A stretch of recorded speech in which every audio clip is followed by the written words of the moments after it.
Una vez más el popular presentador del intermedio El Gran Wyoming ha vuelto a desatar los aplausos en las redes sociales, tras una de sus mordaces editoriales.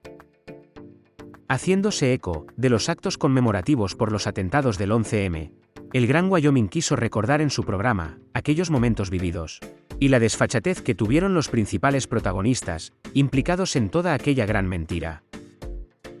Unos protagonistas que, tal como recalca El Gran Wyoming a continuación, siguen justificando todos sus engaños y alimentando en estos días todas sus teorías de la conspiración. Bien, el 11 de marzo de 2004, 192 personas perdieron la vida.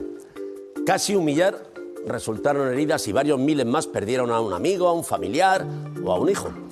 Pero aquel día todos perdimos algo más, algo menos tangible pero imprescindible en cualquier sociedad: la confianza.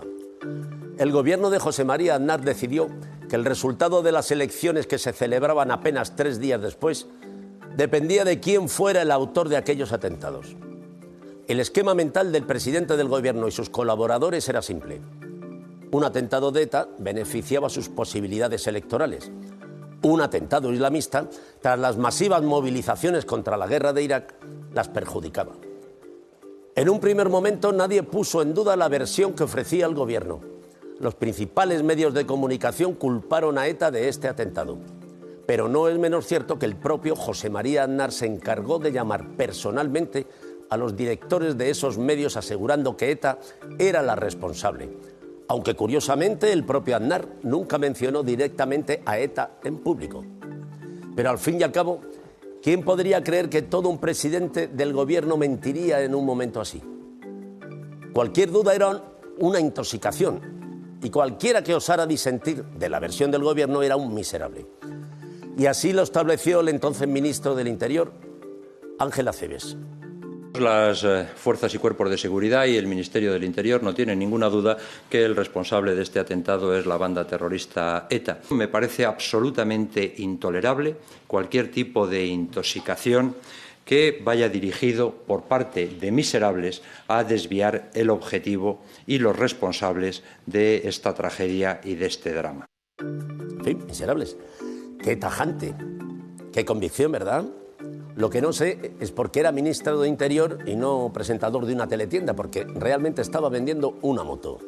Lo cierto es que, a pesar de la firmeza de Acebes, había cosas que no encajaban. El modus operandi no era el habitual de ETA, el explosivo utilizado tampoco.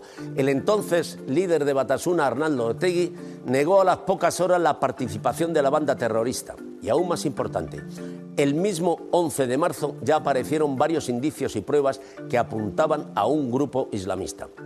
Así que no es extraño que en las grandes manifestaciones que se celebraron al día siguiente, el grito más repetido fuera: ¿quién ha sido? Aún así, el 13 de marzo, cuando ya habían sido detenidos algunos de los miembros de la trama criminal yihadista, el ministro de Interior volvía a afirmar esto y sin que se le cayera la cara de vergüenza. Que sea Al-Qaeda no me ha dicho ningún responsable de las fuerzas y cuerpos de seguridad. Esta es la prioridad en la investigación. A ningún español le puede extrañar que la prioridad sea la banda terrorista que lleva 30 años atentando en España y que ha causado casi 900 muertos. Habían detenido a yihadistas, pero la policía no tenía ni idea de que podían ser los yihadistas. Se dice que los materiales más duros del universo son el diamante, el tungsteno y la jeta de Ángel Acebes. Este fue el momento en el que, como os decía, millones de españoles perdimos la confianza, porque resultaba muy difícil de entender que ante una situación tan grave, tan dramática, en la que los ciudadanos necesitaban certezas y seguridad, el gobierno nos mintiera solo para defender sus intereses electorales. Y amigos, la confianza es como la virginidad, se pierde y ya no se recupera más. Así que el 14 de marzo de 2004 los españoles fueron a votar y una mayoría de ellos dio la espalda a un gobierno que les llevaba 3 días engañando sin el menor rubor.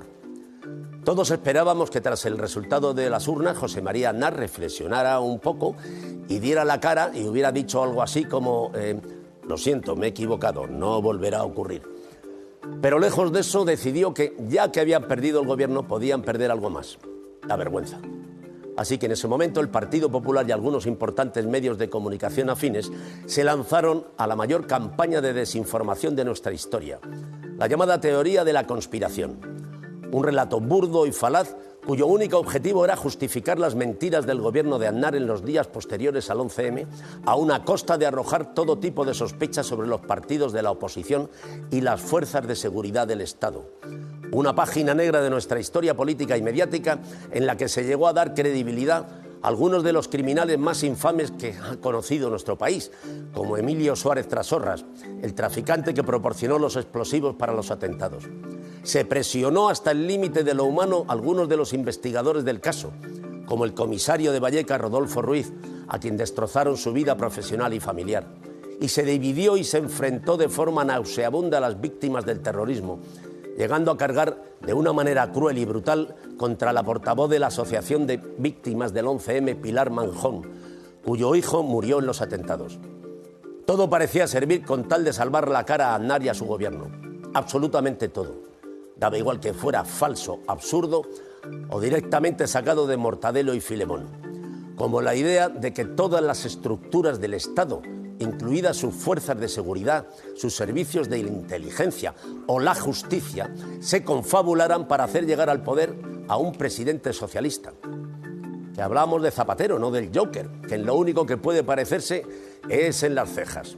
La teoría de la conspiración no se frenó ni siquiera cuando ya se estaba juzgando a los yihadistas.